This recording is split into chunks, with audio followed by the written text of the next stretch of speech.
കണ്ണുകളടച്ച് റിലാക്സ് ചെയ്യുക. നിങ്ങളുടെ കുട്ടിക്കാലം മനസ്സിൽ ഓർക്കുക. കുട്ടിക്കാലത്ത് നിങ്ങൾ ജീവിച്ചിരുന്ന വീട്, അതിന്റെ ചുറ്റുപാടുകൾ, അതിന്റെ നിറം, പരമാവധി ഡീറ്റെയിലുകൾ ഉൾപ്പെടുത്തി കൃത്യമായി ഓർക്കാൻ ശ്രമിക്കുക. അന്ന് നിങ്ങൾ ജീവിച്ചിരുന്ന ആ വീടിനുള്ളിലേക്ക് നിങ്ങൾ നടന്നു കയറുകയാണ്. ആ വീടിനുള്ളിലെ ഫർണിച്ചർ, അവിടുത്തെ ഗന്ധം, അവിടുത്തെ ചുവരുകളുടെ നിറം, ഇതെല്ലാം ഓർക്കുക. ആ വീടിനുള്ളിൽ അന്ന് താമസിച്ചിരുന്ന ബന്ധുക്കൾ, നിങ്ങളുടെ അച്ഛൻ, അമ്മ, ആരൊക്കെയാണോ അന്ന് അവിടെ ഉണ്ടായിരുന്നത്, അവരൊക്കെ ആ വീട്ടിലുള്ളതായി സങ്കല്പിക്കുക. കുഞ്ഞു പ്രായത്തിലെ നിങ്ങൾ ഇപ്പോൾ അവിടെയുണ്ട്. നിങ്ങൾ ആ കുഞ്ഞിന്റെ മുഖത്തേക്കൊന്ന് നോക്കുക.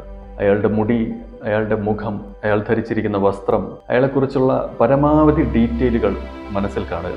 ആ കുഞ്ഞ് അന്ന് എന്ത് ട്രോമയാണോ അനുഭവിച്ചത്, ആ ട്രോമ സിറ്റുവേഷൻ അവിടെ അപ്പോൾ സംഭവിക്കുന്നതായി മനസ്സിൽ കാണുക. ഇപ്പോഴത്തെ നിങ്ങൾ നിങ്ങളുടെ തന്നെ കുട്ടിക്കാലത്തിനോട് സംസാരിക്കുകയാണ്. ഇപ്പോൾ നിങ്ങൾ ആ കുട്ടിയെ ചേർത്ത് പിടിക്കുക.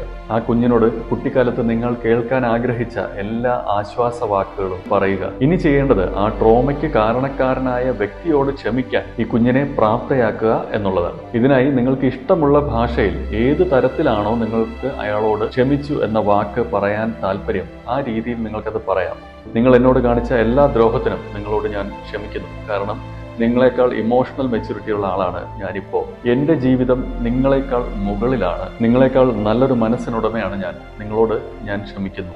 എൻ്റെ ജീവിതത്തിൽ നിന്ന് ഈ ഇമോഷനെ ഞാൻ എന്നേക്കുമായി അവസാനിപ്പിക്കുന്നു. ഈ കുട്ടിയെ ആ ട്രോമ നടക്കുന്ന സിറ്റുവേഷനിൽ നിന്ന് നിങ്ങൾ കൈപിടിച്ച് ആ വീടിൻ്റെ പുറത്തേക്ക് നടക്കുകയാണ്. മെഡിറ്റേഷനിൽ ഇരുന്നു കൊണ്ട് ഇത്രയും ചെയ്തതിന് ശേഷം ദീർഘമായി നിശ്വസിക്കുക. മെല്ലെ കണ്ണുകൾ തുറക്കുക.